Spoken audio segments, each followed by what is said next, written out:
Assalamualaikum warahmatullahi wabarakatuh. Perkenalkan, nama saya Damar Ramadan Aditya Susanto.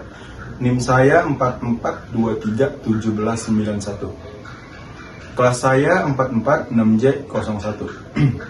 Sebelumnya saya ingin mengucapkan terima kasih kepada dosen Presentation and Negotiation saya, yaitu Bapak Robikal, yang telah mengizinkan saya untuk mengerjakan tugas presentasi pada hari ini. Puji dan syukur kita panjatkan kepada Tuhan Yang Maha Esa karena telah atas segala rahmatnya kita telah dikumpulkan pada hari yang cerah kali ini. Berdirinya saya di sini karena ingin meresensikan film yang saya buat, yaitu film Satu Kakak Tujuh Ponakan. Pertama-tama saya ingin menjelaskan identitas dari film ini. Identitas film ini yang pertama itu ada sutradara, yaitu Yandi Lawrence, kemudian ada penulis naskah atau skenario Yandi Lawrence, lalu ada tahun rilis tanggal 23 Januari 2025, lalu ada durasi yaitu 2 jam 11 menit, kemudian genrenya berdrama keluarga. Lalu ada produksi dari film ini ada Visinema Pictures, lalu ada distribusinya yaitu Bioskop Nasional, atau sekarang juga ada di Netflix. Kemudian saya akan menjelaskan rumah produksi dari film ini. Visinema Studios merupakan rumah produksi asal Indonesia yang dikenal dengan konsisten menghadirkan karya-karya yang relate dengan kehidupan kita sehari-hari. Visinema Studio ini didirikan oleh Angga Dwi Mas yang telah berkembang menjadi salah satu perusahaan film yang ada di Indonesia. Kemudian ada film produksi dari rumah produksi Visinema Pictures ini, yaitu ada Jumbo, kemudian Nawila, kemudian Heartbreak Motel, lalu ada Home Sweet Loan. Lalu saya kira ada beberapa pemeran dari film ini, yaitu peran utamanya Ciko Kurniawan berperan sebagai Moko, Amanda Rawles berperan sebagai Maureen, kemudian ada Fatih Unru berperan sebagai Pokok, kemudian ada Freya berperan sebagai Nina, kemudian ada Kawela Biba berperan sebagai gadis, lalu ada Ahmad Nadif berperan sebagai Ano, kemudian ada Niken Anjani berperan sebagai Ocha, lalu ada Ringo Agus berperan sebagai Mas Eka. Lalu saya akan jelaskan sinopsis dari film Satu Kakak Tujuh Ponakan ini. Film Satu Kakak Tujuh Ponakan ini menceritakan seorang kakak yang bernama Moko. Dia itu habis lulus sidang. Dia itu arsitek muda, tapi karena dia harus menghidupkan atau menafkahi 7 ponakannya, dia akhirnya harus merelakan mimpinya dan masa depan dia karena harus menafkahi 7 keponakan dia itu. Lalu ada struktur filmnya. Struktur filmnya itu pertama ada sutradara, yaitu Yandi Lawrence, kemudian ada produser yaitu Suryana Paramita, kemudian ada penulis skenario yaitu Yandi Lawrence, lalu ada director of photography yaitu Dimas Bagus Triatma Yoga. Lalu tema dan pesan di film Satu Kakak Tujuh Ponakan ini. Film Satu Kakak Tujuh Ponakan ini mengangkat tema drama keluarga yang mendalam tentang pengorbanan dan tanggung jawab dari seorang pemuda yang bernama Moko. Dia generasi sandwich yang harus mendewasa seketika demi mengasuh 7 ponakannya. Lalu pesan dari film ini, film Satu Kakak Tujuh Ponakan ini,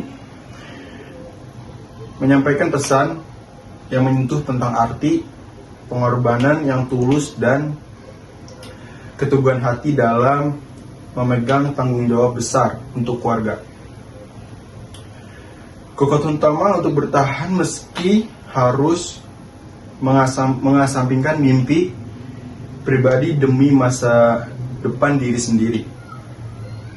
Kemudian kelebihan film ini yaitu ceritanya relate, sangat menggambarkan kenyataan hidup banyak keluarga di Indonesia.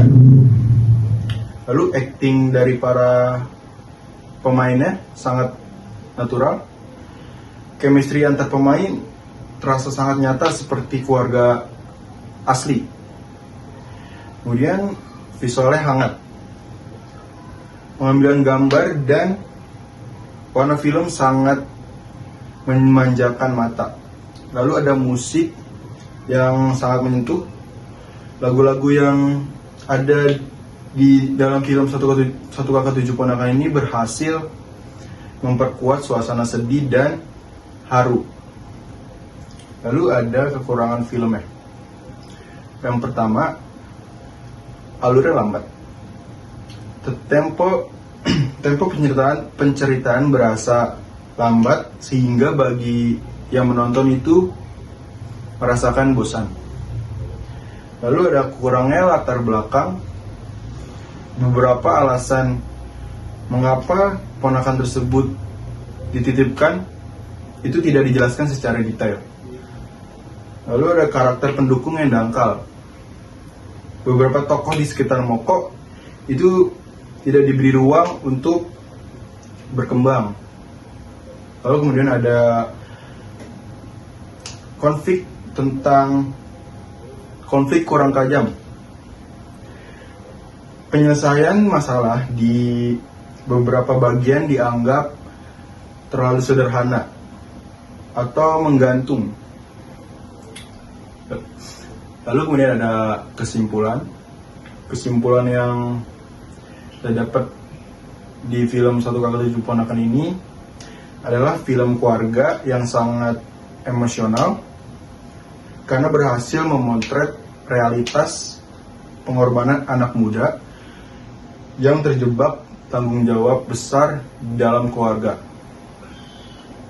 Meskipun memiliki alur yang lambat dan beberapa detail cerita yang kurang dalam film ini tetap unggul karena acting dari para pemeran yang sangat natural, yang sangat memanjakan visualnya. Lalu film ini menjadi refleksi penting bagi penonton tentang sulitnya menjaga keseimbangan antara rasa sayang kepada keluarga dengan hak untuk meraih kebahagiaan diri sendiri. Lalu saya ingin menjelaskan isi dari film Satu Kakak Tujuh Ponakan ini secara singkat saja. Jadi film Satu Kakak Tujuh Ponakan ini menceritakan tentang seorang arsitek muda yang harus mengubur mimpinya karena harus menjadi wali bagi 7 ponakannya. Karena setelah dia lulus sidang, itu kakak dan iparnya itu meninggal dunia. Jadi mau nggak mau dia harus merawat dan menafkahi 7 ponakannya. Apalagi ada 1 ponakan karena kakaknya baru lahiran. Itu masih sangat muda atau bisa dibilang bayi lah.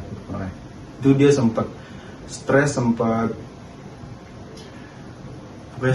lalu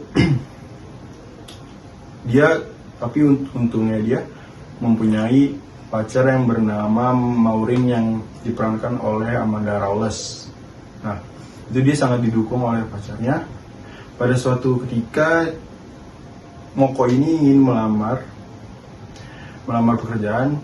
Nah, dia tahu kalau yang tempat yang dilamar itu ternyata tempat kekasihnya bekerja juga. Nah, dari situ dia dibantu oleh kekasihnya yang bernama Maureen itu dia meminjamkan laptop untuk membuat desain arsitek bangunan untuk dipresentasikan kepada bosnya. Lalu setelah ia keterima kerja, penempatan kerja dia ini di Anyer. Nah, setelah itu muncullah kakak dan suami kakaknya yang bernama Osa dan Eka, Mas Eka. Nah, setelah Moko ini bekerja meninggalkan rumah dan keponakannya itu diurus oleh kakak dan suami kakaknya. Nah, saat Moko sudah bekerja, suami kakaknya ini yang bernama Mas Eka ini, dia